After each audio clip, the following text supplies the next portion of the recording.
We're live. Good morning, good afternoon, good evening, everybody. Welcome to Photography and Friends Live, March 9th.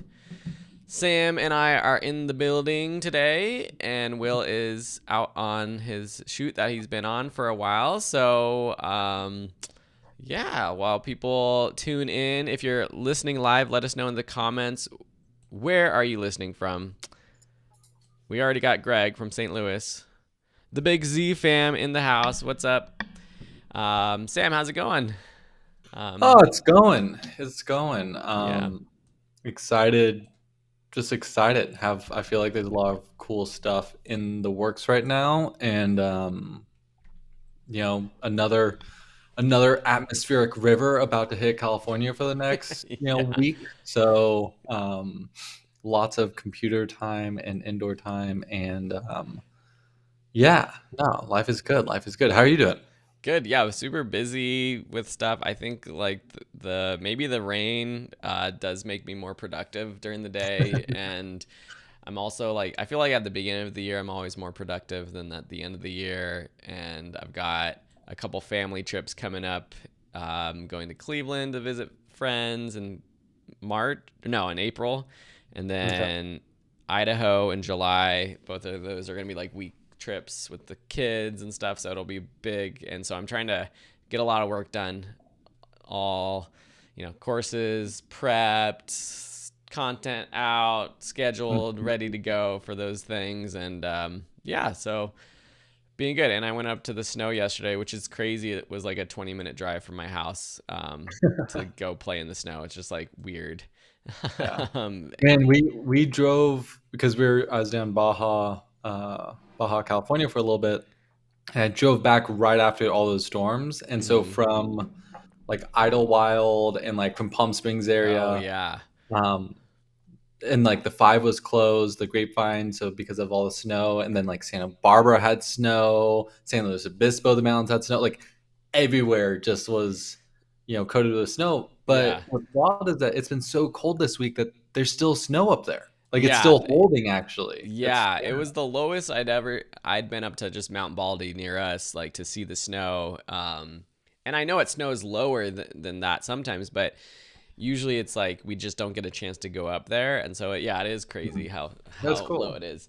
Anyone Yeah. out there experiencing crazy weather? We've got some of our good friends here, Brian from Pennsylvania, Bob from Texas, Ian from the UK, Malik and Uli. Shout out. If anyone's watching for the first time, let us know if you're watching for the first time.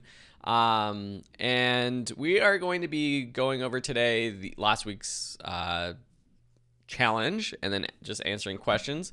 Uli in Toronto with lots of snow. Yeah, I know. Whenever I get post photos of like being excited about snow, everyone that lives where there's actually snow is like, Phil, come on. That's nothing. Really But not that bad. yeah. All right. I am just adding our last new supporters that we have, and I'm going to post this because we got a ton of supporters last week. Sam, you weren't here last week. Will, I don't know, something about Will's presence. We got like 5 new supporters during the live stream, which is They awesome. just look So, into his eyes and yeah, I they're like, know. I gotta So support this guy. Yeah. if you are a supporter and you're not on this list, just let me know. These are our supporters who joined the Plus community and are in that supporter group, paying $5 a month just to help us out. So we appreciate that so much. And also, while I'm just mentioning updates, so the Will is doing the wedding photography boot camp. I know Uli here signed up for that, so thanks for that. I'm not sure if anyone else was considering joining that, but it's going to be like a 2 month boot camp with 4 live sessions with Will. You get early access to a complete brand new course that he shot and is up on the platform. So if you're interested in that, head over to the Photography and Friends Plus community, and there's a link for the wedding photography boot camp down on the sidebar. And if you have questions about that, just let us know. But very cold and wet in Ireland. My son keeps asking us to go to Ireland. Why does he like Ireland? What does he know about Ireland? No, oh, this is like embarrassing. This is so like stereotypical, and I'm apologizing. Sorry, Barry Long, but he wants to go see leprechauns. Hey, yeah. He's how old? 4? He's 4. Yeah, Yeah. that's fair. He's like, can we go? He's like looking at the calendar, and it's like we have like a Shamrock on March 17th, and he's like, can we go like the day before St. Patrick's Day? And I'm like, sorry. And then he knows now our excuse whenever I'm busy working and they're like being crazy and they're trying to distract me, my wife and I were like, Papa has to work because we have to make money to go to Disneyland, and so Priorities, now we always use priorities. that as an excuse. Papa has to work so, to make money, and now they understand how money is made and what you get from money. They don't understand that like everything else, like the house and the food and everything else, comes from money, but they know that we've gone to Disneyland Yeah. and that costs money. Disneyland and eventually getting to Ireland, that's why you need money. Yeah, Nothing else. yeah, yeah. Yeah. Yeah. Okay, cool. Well, let's get into the challenge from last week. Okay. And it was the freeze frame challenge. Let's bring that up on the screen. And let's get Sam back up here. Okay, so freeze frame photo challenge. There weren't as many posts, so thank you to everyone who did post. But if you didn't post, make sure that you're taking part in these challenges. All right, so I think we could get through all of these as much as possible. So we're just gonna go through them and rock and roll. Okay. Okay. All right. Starting with the first one. I think these are in order of when they were posted. Oh, no. Yeah, so the first one will go. The first person that posts gets the first critique. So Oh freeze wow. I frame. was looking at this week's challenge, the solo color Oh, yeah. on just my end. I was like, wow, I don't these Different are freeze photos. frame? And I was like, oh, I'm in the wrong section. Okay. Yeah. Here we go. Here we go. Yeah, yeah. So, okay, so this is a freeze frame from Yep. Naga. Naga. Always water is always a great fun thing to capture. I think when thinking of freeze frame because you can play with slow shutter speeds, you can play Mm-hmm. with long, fast ones to really capture that exact moment. And I think this sort of does that. You can see the water really frozen in that moment. I do I think for this specific style, think I maybe like it's a cool photo with the buildings and the colors and the different things, Mm-hmm. but I think I would like to be more focused on the water for a Yeah. freeze Like, frame. what's the Just like, subject? Yeah. yeah, that's more of the thing. I do also, the person there, how their foot has that little bit of motion is kind of cool. So yeah, Mm-hmm. I think I would just maybe even a horizontal like this as a horizontal photo with the water filling more of the frame. I think it would have helped, showcase the freeze frame more.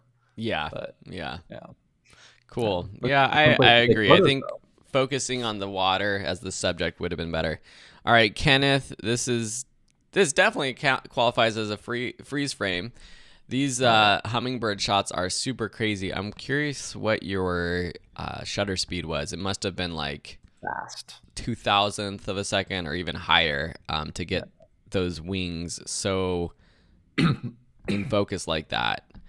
Um, and it's kind of a cool perspective to see from behind and the light shining through the feathers and that the background. This is a pretty incredible photo, Kenneth. I really like it.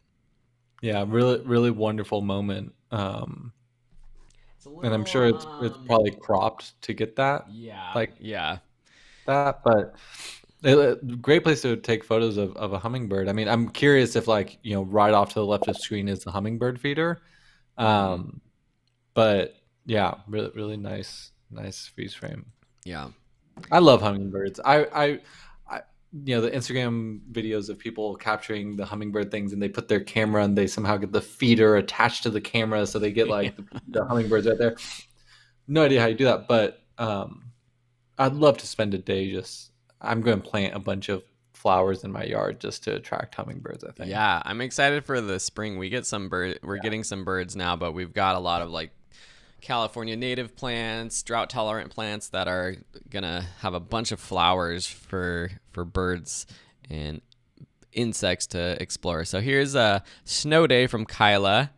I love this photo. This is Yeah. great. This is really, I mean, especially even with the snow coming down in front of the dog, Mm-hmm. um, and just their, you know, it's like they're holding a ball or something. Just their attentiveness to camera, like looking straight at camera. It's a really wonderful, wonderful freeze frame. Yeah. Nice Clearly can edit tell there's too. motion happening, Mm-hmm. but it's like, you know, there's no motion blur. It's like it's very, very still. Yeah. And taking photos in the snow is hard. As I learned yesterday, it's Mm. just using that. I was using that exposure compensation a lot, trying to underexpose a little bit because the snow, especially where I was, the sun was hitting it, and it was just so bright. So our subjects that I was capturing were a little dark, but um, yeah, you got to do a little bit of post processing to bring up the shadows, which it looks like you did. I really like that edit, Kyla. Yeah, yeah, yeah. I really like it being just white void, and you know, there's still some texture in the snow, but Mm-hmm. yeah, Yeah. it's great. Brian's in the house, so you're gonna get a live review of this one right here. This is I'm just reading. Snow geese, A hundred hundred thousand birds thousand in a birds in a day. day. That Whoa. is incredible. Very cool. What Brian? Since you're here, what lens were you shooting on? What camera and lens? I think in terms of I love. Okay, so I'm seeing a few things. At first, I was like, it could have been better if you like pan to the right a little bit because generally the rule of thumb is like to put more space in front of the moving object. But then I see these splashes here, which are really cool. Part of the story of like this motion frozen in time. I think it's a hard photo because you're probably cropping in a bit or something and you're losing a little bit of quality unless it's just what was uploaded to plus. But in terms of the motion, pretty good. The 70 Mark II, 70 to 200, probably at 200. I'm guessing. And Kenneth responds that his hummingbird Yep, was one sixty yep. four hundredth of a second. Sounds about right. That I mean, I really love. This is such a cool, like such a dynamic moment of having that bird. I mean, it basically looks like running on water. Yeah, And yeah, I absolutely think you know, if you didn't have the water splashes, it wouldn't be as dynamic of a photo. Um, but yeah, I'm kind of curious from the crop. I don't know if it's the upload quality or if it's just maybe zoomed in a little bit too much in yeah, post. But it seems like it has a little quality loss somehow because the 70 and the 7200. I mean, those are fantastic setup. It just might be being pushed a little bit too much, but cool edit. I love the texture of the water. yeah, yeah. You know, That's a the lighting looks really nice on the animals, on the birds. you could. I Uh, don't know. You probably made the crop for a reason, but you probably could have cropped out just a little bit, like the bird, these geese up here on the left and the top right, because they're so close to the corners. It kind of feels tight. So combine that with maybe the quality being a little low because you zoomed in a bit, maybe just punching out a little bit could have helped. But I love seeing those footprints as well yeah. on there. That's pretty cool. Wendy shared the pregnant female hummingbird will pick the cactus soft inner belly just as it's blooming for its delicate, soft, warm fibers to line its nest. And she was graced with such a moment. You know, I was lucky enough at the beginning of the pandemic. I was living in Big Sur, California, and one day I went out and I noticed this little nest. And I basically, through the months of the pandemic, watched this hummingbird just sit there, and then eventually watched the baby get born, and the hummingbird would come and feed it. And I made a whole video and like, you know, it's part of this video I made. But um, we were outside one day, and all of a sudden we see the baby flap its wings and then go down, flap its wings and go down, and then all That's of a so sudden it cool. flies off. Yeah. And then we read later that once a hummingbird leaves its nest, it never returns. And we're like, oh my god, like we watched this thing like be raised and then like fly off, and it was such a. And then later that month, we ended up leaving. Towards the point of the pandemic, but it's just such a such a magical thing to get That's to cool. watch those nests and birds get born. Yeah. Yeah, that Yeah. is magical. All right, here we've got a photo from Phyllis. This is a cool side view of a Oh, dog, and just because it's interesting to me, 164, 1/640, 1/640th of a second for the shutter speed. You did pretty good though. Getting this photo of the dog. The focus looks like it's a little off. I don't think it's necessarily the shutter speed. I feel like the focus is just a little bit in front of the dog or something. well in front. Yeah. Um, but I love the. I mean, the dog.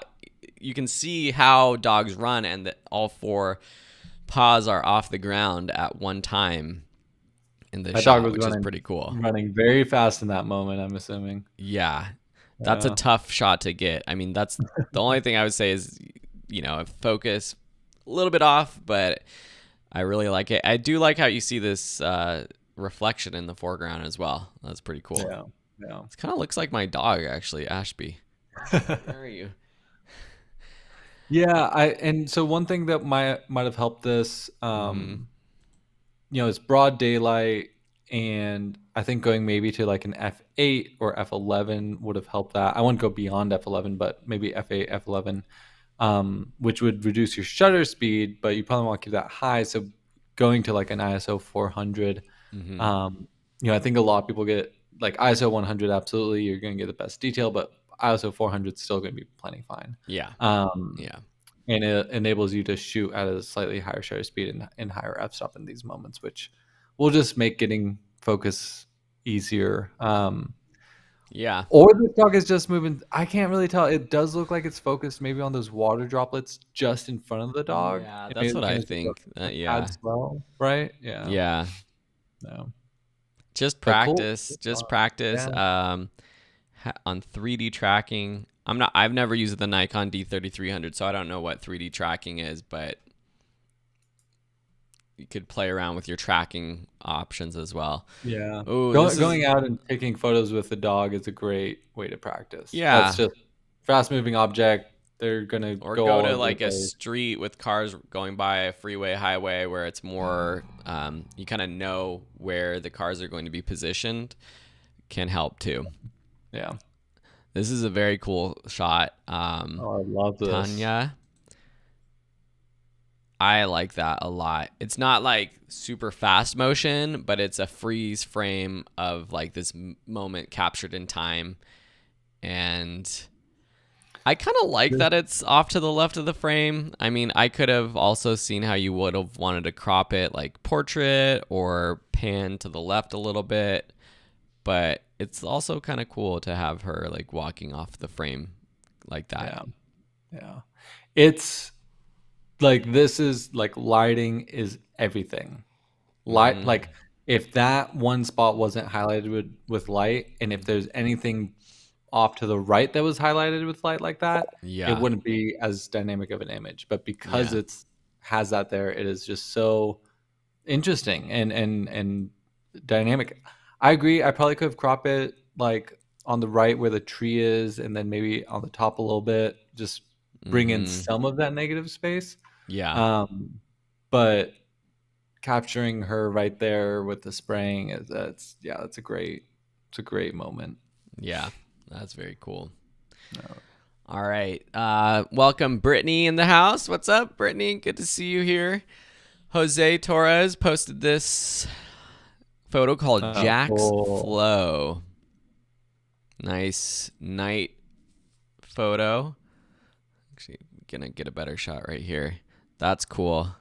Yeah. I love getting a Street little bit dancer. lower, especially Mm-hmm. with like a dancer, like getting lower, make them feel very big and present in the frame.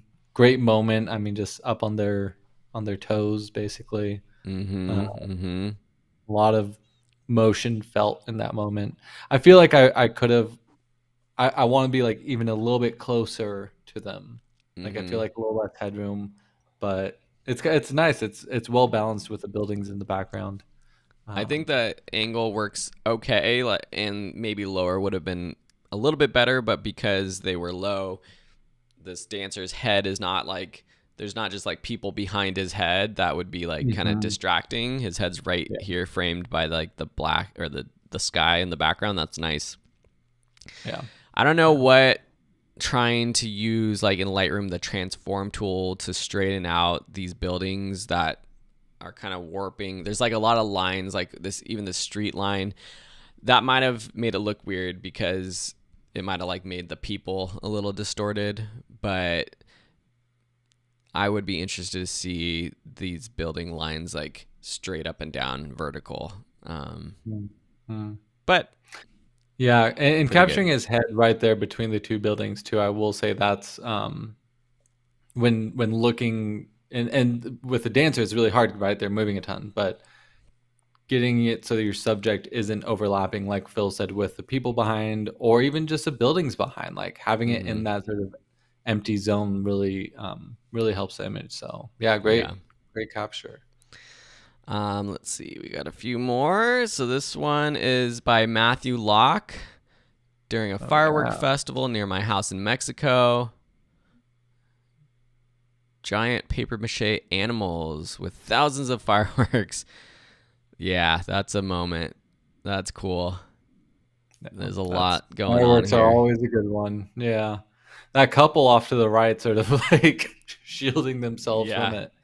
Um, yeah, no, that's a fun image. I'd be curious to know what looks like maybe a somewhat higher ISO, but at the same time, Hmm. like Kind of so works. tricky because there's such Yeah. brightness and such darkness. But it looks like you got pretty good exposure, and love how full the frame is with all the fireworks. Yeah. It's a little Um, bit off kilter and it kind of works for this. hmm, And you can't really see like the horizon, but you can kind of see how these buildings are going like it's like tilted. yeah, I'm guessing this was probably the full frame, not cropped. If you did crop a little bit, I would have been interested to see if it was straightened and if you could have seen this whole couple over here. But I love this moment. You got these fireworks flying out to the left and right. That's very cool. yeah. Oh, Andrew Rodriguez. I saw this one that you posted, Andrew, and I was curious if you took the high speed photography workshop that I did because this is a great practice shot. Um, Curious if you were on burst mode or how you got this photo, but pretty good shot. I feel like the lighting could have been a little bit more dramatic. I don't know what you were using for lighting, just to like make the background a little bit different than our subject. Or you could have done that in editing too, is like maybe just darken up that background or something to have a little bit more contrast between your subject and the background. But I Yeah, love the great. practice. Yeah, yeah. All right. Let's see. Bob. Dogs, great subjects to practice with for the freeze frame photo challenge. That's a good one. I That's think great. it's a little tight. Maybe like zooming out would have helped or something. Yeah, this is kind of like you were talking about with the geese flying. Typically, if you know a subject's moving in a direction, you want to leave some space in front of them Hmm. to sort of give that that sort of storytelling of it of the animal moving there. And I Hmm. think if there's like more space to the right, and so there's a bunch of pool space in this blue that they're sort of diving Hmm. off into, like it could have been really nice Yeah, juxtaposition to where the dog is. But yeah, because we don't really um, need to see the whole dot. This other dog on the left, they're already cropped a little bit. So even cropping this a little bit might help. Just like cut uh, half the body off and crop. But but great moment of the yeah, dog. I mean, that sharp it's such a focus. great, yeah, yeah. Have It's you seen really those nice. photos of like the dogs underwater? Those are always fun. Like dogs jumping in pool. and Yeah. funny photos. Shauna posted this one from Ottawa, Canada. Oh wow. That's cool. That Juggling. looks dangerous. Man. This is one of those ones where I think just being a little, and obviously you're taking a photo from the ground, so it'd be difficult, but to be up a little higher so that they were framed more by that larger glass panel Mm-hmm. um, might have helped a little bit. I also wonder, and you could probably crop it if we didn't see the people at the bottom of the ladder. Yeah, it'd be It, more it would kind of like add this like he's up on a ethereal. Yeah. ladder and a bit more of like the unknown of like, wait, what's going on here? Yeah, more Um, creative, artsy. I yeah, agree. I could have lost all this, but very cool moment for sure. yeah, yeah. All right, let me just see how many. Oh my gosh, we have so many more. All right, let's Okay. just get a couple more comments for these Savith. This is cool. Water. Wow, what is happening right here? Are we That's a seeing a beautiful image. reflection or dripping water? It's dripping water from something. That's like that would be a wonderful print, I feel like. Mm-hmm. I totally understand having the watermark. I mean, I would print without that, but Yeah. this is like great contrast. Let the darks, really fall off all the way. Yeah. Cool textures, contrasting colors, contrasting textures, and then these like these water moments coming down. That's a really wonderful, Yeah. wonderful image. The I Gabriel would cyclone. if you could bring some light in to shoot not at 6400 at like maybe a lower ISO just to get a little bit less noise. But even at that, like it doesn't look bad. But I think you could print that really nicely if with a bit more light maybe. I'm wondering what if, and the Big Z fam says if it's upside down. I'm thinking it might be upside down too. I think these droplets are dropping into a puddle of water. Yeah, that's got to be it, right? And they're splashing up. No, because look on the far left side. Look at I guess those could be drops going down. I feel Yeah. like this is Or is it like the top of a glass of because see water, how a there's like window? ripples. Man, see this is a great freeze frame. Can't tell. Can't tell. All right. Unique posted this one. It's a good shot. Yeah, a little heavy Fun. on the vignetting, but a good freeze frame, I would Yeah. say. Yeah. Dr. H. Bhatia posted this picture of my boy in company with his sisters.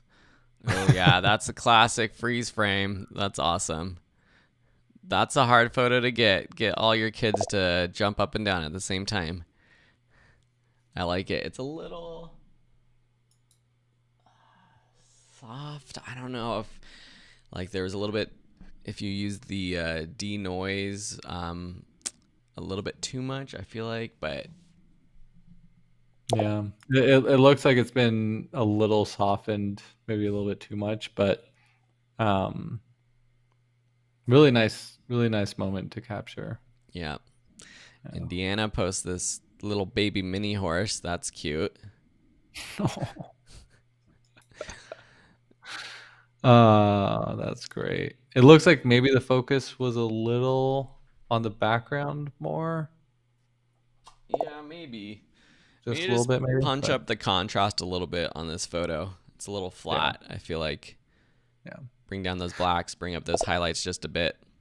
I always recommend with photos like this, like you don't want to lose details in the snow, but this, if the highlights or the white levels were just brought up, it would add a lot more of a sort of dynamic Yeah, look to it. yeah. Yeah. Changka said, post this one from the Louvre. This is funny. I've cropped it to make it more interesting. I do find it kind of interesting. I find it interesting because the what is the subject is like these people in the background and like the framing of this person. I like it. I like Yeah, it a lot. that's fun. That's fun. Different take on it. And I see Brittany posted one quickly. Corey posted this one. Nice, sharp focus on That's kid great. on a swing. That's great. Nice photo. That's fun. That's very fun. I could have cropped it maybe square portrait, like gone a little bit less at the left, right? Just focusing on the center part of the photo. Hmm. But perfect focus on perfect freeze frame. I'll refresh and see if we can see Brittany's really quick. But if anyone has questions, start posting your questions in the comments and we will get to those in just 1 minute. And let's see. Oh, here's Brittany. Brittany was one of our founding members of the Plus community, and she's been doing a lot with her. Her photography business. Uh-oh, I lost it. So happy to see you here, Brittany, and Yeah. posting photos, and it's exciting to see you ramping up your photography business.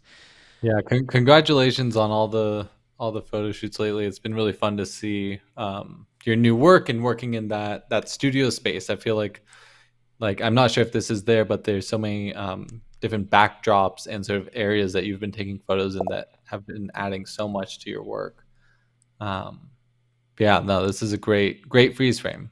Really Yeah, great freeze frame. that's Yeah. awesome. So while I'm here on the Plus, before we get to the questions, just if anyone is interested in the wedding photography boot camp, which I think the first call is tomorrow. Is that tomorrow or is that today? Is it the 9th? Oh, it's tonight. It's Night, tonight. You've got to sign up night. today. So just click on this course page and it'll take you to a link where you could sign up. It's only $49 for the full course plus the 4 calls. It's a small group right now with Will. So you're going to get a lot of feedback. You got the discussion board just for you and Will where you guys can talk privately with your cohort. And it'll be really great if anyone's interested in wedding photography. So I know Will is excited for that. So now's your chance. Sign up today so you don't miss that first call. That's happening tonight. All right, we have questions. All right, let's bring up this one from Adam. Adam posts, you know, when you started your own photography business, how long did it take until you started to get money rolling in? And how much marketing did you have to do to get yourself out there? Oh, that's a good question. I think I can relate it more to when I started doing videography, which I feel like was a very similar process to Yeah. putting myself out there and starting to make money, because that's the first way I started making money with my creative skills after college. I did have like a standard job, like 9 to 5 job, but I was also looking for ways to make money on the side. And gosh, it was really just like the first things I did were wedding photography and then like small video, like business corporate style videos for people, which would be similar in the photography world to wedding photography. And then also just doing like headshots, family portraits, that kind of thing usually are like the first things that photographers do. And gosh, it was a lot of just word of mouth, just like people knowing that I had a camera and know how to use it. I think your first clients are always going to be your friends, your family members, or the friends of friends, friends of family members that know that there's someone in town that has a camera and knows how to use it. And so in terms of marketing, I didn't do a lot initially, other than just letting people know that we did wedding photography. I mean, I remember putting together like, I mean, we shot weddings together. We put together like a wedding company name and website and stuff like that. But gosh, now I'm just like thinking, I feel like people just knew that I had a camera and knew how to use it, and they just asked me about it. So that was kind of lucky, but I don't know. What do you Well, think? okay, to go farther back though, when did you start doing media stuff, video stuff? Like for how long did people know that you were in that world? Yeah, that's true. I mean, I've been And making then videos and photos since I was in high school or yeah, before that. Yeah. Yeah. Same with me and same with Will. I mean, Yeah. there's a certain level of our friends saw us doing it, but then also seeing that we continue doing it. And I think that's Mhm. where Instagram wasn't this amazing tool for so long, because all of a sudden it was that people were reminded and could see our work that we were Mhm. doing that. And that's Yeah. kind of the main thing, is that when someone's like, oh, like I need a headshot, or I need this, they think of that person for that, or they think of you for that. Yeah. Um, the other side was that was for me, and the more I've talked with people, I've found to be another. So you can go in, and if you live in a place where there's people that need headshots, so say for real estate agents, for actors, for theater production, for business, people need headshots. And if you can, you know, remind people that you do that and take some nice ones and show them to have a portfolio online, that's a great way. I actually got my first job was I went to the newspaper of my college at Mm. LMU, and I said, Yeah. "Hey, I'm a photographer. Here's some work of mine, and can I be on staff?" And so they let me be on staff, and then I would go to events and take photos.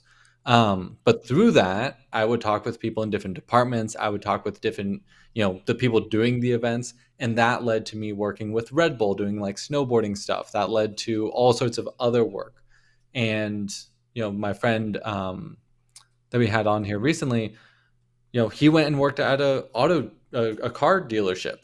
Mhm. And when you go on a car dealership, they have photos of all their cars. He got really good at taking photos of cars. Now he does real estate photography. But I would say that's the other side to it, is that you can find places that need consistently like photos of their inventory, photos of, homes, real estate photography. Um, and you just do that. And that's a good way to make consistent money. But when Mhm. it comes to your creative craft, well, what type of photography do you want to do?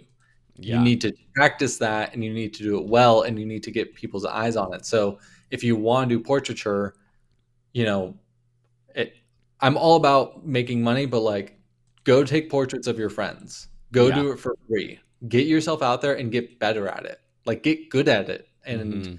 then you can start charging money. But initially, like, swallow the pride and just, if you own a camera and if you've invested in that, like, just take photos and build that portfolio. And I will say, so next month is our year anniversary of business, or our decade anniversary in business with Will. We still have months where we're looking at, like, we need to get some clients. Mhm. Like, it is not ever guaranteed in this business, and there's not any point in which you're like, oh, I can sit back now and just chill because I've all these clients. It's always in the back of my mind of, who do we want to be working with next? What next clients are we going to get? Like, oh, this is going to be a really quiet month, Yeah. and that's always going to be part of it. There's never, I don't think there's ever a point. I mean, maybe if you get management and representation, that you're not worried about it as much, but kind of always looking towards like Yeah. the next project, or the next projects, or next clients, or yeah, A whatever it couple is. good follow-up points. Yeah. So Brittany posted that she advertises in local Facebook groups. Brittany, I Mm. want to follow up, ask, are you like paying for advertisements, or are you just posting? Like, I know a lot of groups I'm in for my neighborhood, local groups have like a small business Monday where on that day of the week, small businesses can make a post, or comment on a post. And that would be my number one advice for anyone starting new, is go to these groups on Facebook, on nextdoor.com, or anywhere else that has like a local community online group, because there's people asking constantly for, is there someone that does photos, family photos, or can someone take photos at an event? Just pay attention. And if you have a website with the portfolio, and that's why, following Sam's advice of like, get out there, take photos, do it for free for a family member, build that portfolio first, and then you have something to share in these groups, is such a good idea. Um, and then Adam followed up with, I'm going into landscape and wildlife photography work. This is a question or a topic we've talked about, and people ask about, how do you make money without taking pictures of people and things like that. And to be completely honest, this is going to take a long time and a lot of effort for you to make money doing landscape and wildlife photography work. And I would say that most people who do that are probably making their money doing other types of photography. The stuff that you don't see on Instagram, the stuff that you might not be excited to do. And that's just the nature of there's not a lot of money in landscape and wildlife photography work. So Yeah. I, yeah, Unless, yeah, and this is the world we live in of the online marketplace. mm-hmm, Like, I would say if you're, and for all photographers, like, I wouldn't rely on one income source, one yeah, income stream. You want to do wildlife and landscape photography, great. Have a portfolio doing that. mm-hmm, Then, you know, be offering prints. Like, hopefully you can make, you might not make a ton, but have that option there so people can buy prints. And then, most, if you watch on YouTube, most wildlife and landscape photographers on YouTube, because they're on YouTube, their main income is sponsorships on YouTube because of the videos they make about them going and getting the landscape or wildlife shot. So it's yeah, nothing to do with the photos they're actually getting, but they're getting reach and they're getting, partnerships and money through mm-hmm, YouTube. And then yeah, from there, someone finds you and says, I love your work. And so they're going to lead you, in a direction to work with them on another project and hire you as a photographer to capture things. yeah. And so the biggest thing, sorry, I know I interrupted you, Phil, but No, James brought up how hard was it to pitch yourself. I have to do an elevator pitch for a college course. What are you mentioning by word of mouth? Who knew what you were doing? Did not require pitch. Your portfolio and your aesthetic, your photos, that is your pitch. I yeah, was just talking with a friend and he was like, we have to find this wedding photographer, da da da. I was like, honestly, man, like, don't go to someone and say, hey, we want photos like this. Go to a photographer because you love their style. mm-hmm, That's what it's all about. Is like, go find someone that takes the types of photos that you like. yeah, And as photographers, we have to own our style and let go of being able to get money and just do whatever it is our client wants. It should be that the client's coming to us because they like what we do. yeah, And if you can make a cohesive, portfolio, that's how you're going to really sell that. And then you yeah. just have to get it out in the world. Which is a great follow up question is how do you determine if a photo is good enough to be in your portfolio? And I have a few things that I want to talk about business, but we can talk about this. And this is a tough question. I think there's a difference between a website portfolio where you have complete control of the photos you put up and you want that to sell your work versus like calling Instagram your portfolio, where Sam and I have been different in the past, where I feel like Sam, he picks the best of the best work, and you go through his Instagram and it's like, holy crap, this is amazing photography.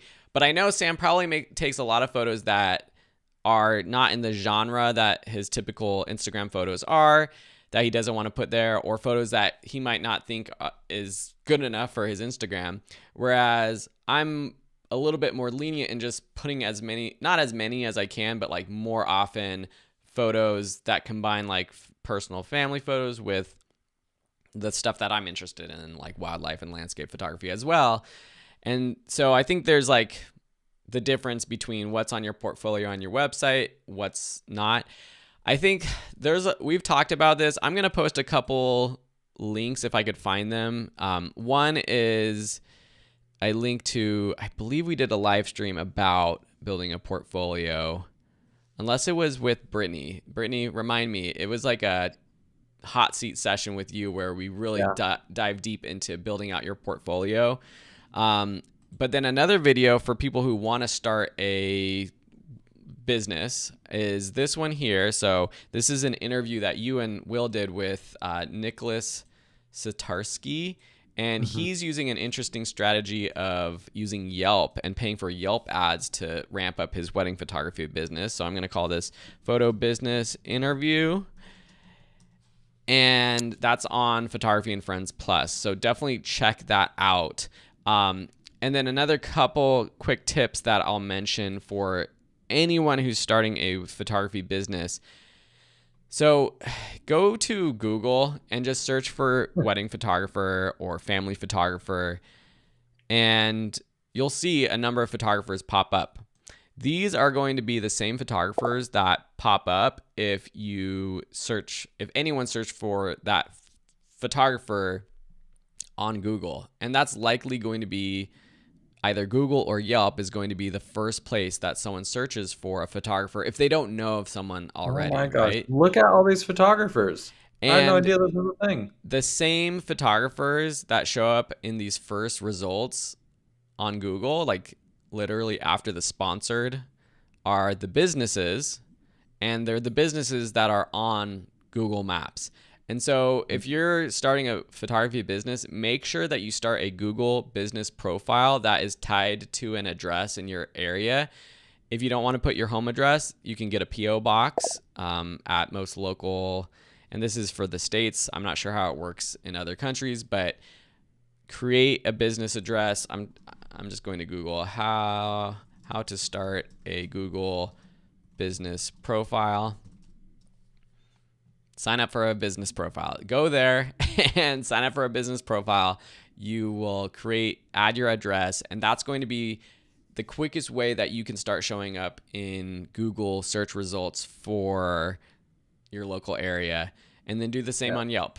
And of course, these reviews help. Like having more reviews helps you And show then up go more. get every single one of your family members and friends to rate you and review you. Make them write something brief and nice. Make them give you 5 stars. That Yeah, helps. If someone has 3 stars, I don't really click on that. I click yeah. on, um, yeah, Brittany, getting out there. question, because Brittany's doing this like in real time, so it's exciting to see her do this. Brittany, do you have a Yelp and a Google business profile? And has that helped at all yet for you? Nancy says a Nancy Google uses it as business well. is great. Yeah. Another related question I wanted to bring up, and then I know we have a couple more from the chat, but this is a good one I wanted to touch upon, is Laura posted in Plus about real estate photography. How much should you charge? This is her first Mm. gig. If this is something, there's different things to take into account, but if this is like the first time you're doing this and you're interested in doing real estate photography, it's like, well, do you have the gig no matter what, and can you kind of just command a price that you think is fair? That's one thing. If you're competing for price, then you might have to charge a little bit lower. But Will is good at kind of breaking down like how much time are you gonna spend there? How much time are you gonna spend editing? What's your hourly rate? And figure out from there. Yeah. Like I would say, what's a more like an easier way to approach it? Like, what's your day rate? If you're just getting started out, what seems like a solid day rate for you? How much do you want to get Yeah. paid in a day? Like, it'll probably take a day of shooting, a day of editing, and editing. You could probably shoot and edit in a day, an 8-hour day. It all depends. What's your like? Yeah. Where do you I would live? Is it recommend doing $200? Is it hourly. $500? Yeah, I would recommend doing it hourly, like breaking it down. Like you don't Mm-hmm. have to tell them the hourly cost, but like Yeah. for myself, it's like, okay, well, like, you know, for myself and my gear, I'm going to charge $100. And it's going to take me 2 hours to take photos here. Great. Mm-hmm. And then I'm going to sit down and edit. Okay, I took 500 photos. So that's going to take me another 2, 3 hours to go through. Yeah. Um, so it's 5 hours. So it's $500. And I think just coming up with that and then letting them know, the biggest thing whenever you're working with a client for the first time and doing this kind of thing, how many deliverables do they expect? What are they Yeah. expecting from you to ultimately do? Because that's where I think on the back end you can spin wheels of, oh, well, we wanted more of this or we wanted more of this. And it's like, clarify that from the get go, have an agreement there, and then deliver that. And if they want more, be like, great. My hourly rate for additional edits is this. And so if you want more, I can do that, but I'm going to charge for it. Yeah. Now, if it's something you want to get into and keep doing more of, maybe you're a little lenient there, but you let them know what it would be. But this time you can do it as a gift. But moving forward, it will be that. Yeah. Because, yeah, not setting that up from the get go, then people are like, well, why did it only cost this much last time. I was like, well, I was doing a favor. Like, okay, well, but we like that cost. So Yeah. why is it going to cost more now? Um, yeah. You could always do the secret sly thing of researching real estate photographers in your area, asking them, you know, posing as a client and asking them how much they charge. And if it's a real estate agent or something, I'm sure like, Be what's your right back. budget? I'm grabbing a I'm lens. never yeah, I'm never afraid to ask like what's your budget for this? And, I want to work with you and then just have an honest conversation. Money's such a hard thing for people to talk with some about sometimes, but sometimes it's like, well, I have $200. I'm like, okay, so you have $200. Yeah. I'll do it this time for that, just so you know, this is what my rate normally is and what I would appreciate. Yeah. Um, so yeah, and then alongside that, Ricardo had asked lens suggestions for Yep. real estate photography on the Fujifilm system, That's what wide I was angle, grabbing just wide lenses. angle. Yeah, yeah. So, and I'm putting together a full real estate photography course right now, and I'm using Fujifilm, so it's going to be super interesting There to you you, go. Ricardo, if you're interested in that. We've got a lot of courses coming out, so I'm not sure if this will come out in like April or May, but the two that I would suggest, if you have the budget, for sure the Fujifilm 10 to 24. This is kind of all lenses are expensive, and they have a more expensive lens, which is I think the 8 to 16, but that's like a $1,600 lens. This is like $800. You can probably get it for $500 used. I would recommend that. I'm also testing out this Samyang 12 millimeter lens because this is a more affordable 12. It's like a few $100s or a couple $100 manual focus. But for real estate photography, you don't need, I don't think you need autofocus. You don't necessarily need the super expensive lens because you have all the time in the world to set up, or you got a lot more time to set up than if you're doing something like sports photography. With an ultra wide lens like this, you can get a lot in focus. You're going to be shooting at like an f8 or something for real estate photography anyways, so it's not going to be a super shallow depth of field. So there are more affordable ultra wide lenses because you'll need something like a 12, something between like 10 to 16. I am also using my 16 millimeter Fuji 1.4 lens as well, but that's a little bit tight in some instances with the crop sensor. For a full frame camera, you can get away with something like a 16 to 24 range. But yeah, hopefully that helps. I was set up for that question today. I'm ready Okay. for Any him. other questions pop up? Well, that was like a I think long I don't have any sequence. more. It's like a very nice journey of Yeah, questions. I like talking about the business stuff. I think something that's oftentimes overlooked. Someone did ask about portfolio reviews. We do offer portfolio reviews. Oh yeah. Will and I are set up to do that. Always, I think it's helpful sometimes to get other people's eyes on photos.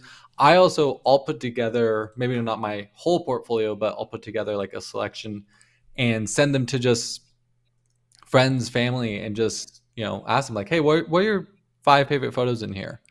And it's always varying in their responses. There's rarely one photo that's like the best photo. Mm-hmm. Um, but I'll do that just to get other people's eyes on it. I think getting ideas from a photographer or someone that is working in the same industry can be helpful, just so because they understand what types of things would be good to be included in there. Mm-hmm. But it is pretty, eye of the beholder. What do you like? What how do you want to be presented? And Yeah. so yeah. Well, you can also post to the Plus community and get some feedback. We have the photo critique Or that, space where yeah. you can put specific photos. But if you are interested in more of like a one-on-one conversation, if you go to photographyandfriends.com and you go to the coaching link, we actually have set up portfolio reviews from Sam and Will, and you could sign up for an hour-long conversation with either of them to do a one-on-one portfolio review. So that might be a cool option for you. Let's see. Wendy asks or says, I do love all your courses. Thank you again. Awesome. Let us know in the comments what your favorite class of ours has been. And if there's classes that you want us to make. Will is currently working on a photography lighting course. He just finished the wedding photography course that is already launching as the boot camp, but he also is working on a photography advanced lighting course, which people have been asking for like years. So we're finally doing that. I've got the real estate photography course coming out. I'm working on that as well. Always doing stuff. So any other questions before we go today? Lots of fun stuff No, happening. I'll just say it as well. Just as you're going through this, I know we got really deep into the business side and how do you market yourself? How do you get yourself out there? It can be really overwhelming and really daunting because it's also around your creativity. And I know for myself, like imposter syndrome and like being unsure of things can get in the way of just doing. And just creating that list, giving yourself time, like if there is something you really need to get set up for, great. Okay, so push yourself, but just one thing at a time. Get set up on Google. Like if you can, like blog posts are a great way to add to your SEO, your search engine optimization, to link people to find you on Google. So like if you have a website, have a blog area and like blog about your lenses you're using or about yourself as a landscape photographer or whatever it is. Mm-hmm. But just one thing a day, one thing a week, just like try and do these things because it's a lot. But yeah, posting on local Facebook groups, posting on Nextdoor, being on Google, going to local coffee shops and saying, "Hey, I have these like prints. Could I hang these up in your coffee shop?" Most coffee shops, at least around here, they circulate once a month different art, and it's a great way to get in and just get people's eyes on your work. So it's a lot. It can be overwhelming, but it's something that's well worth it, especially if you're just getting started. And obviously in the photography and friends group, we're all here to talk about these things, brainstorm ideas.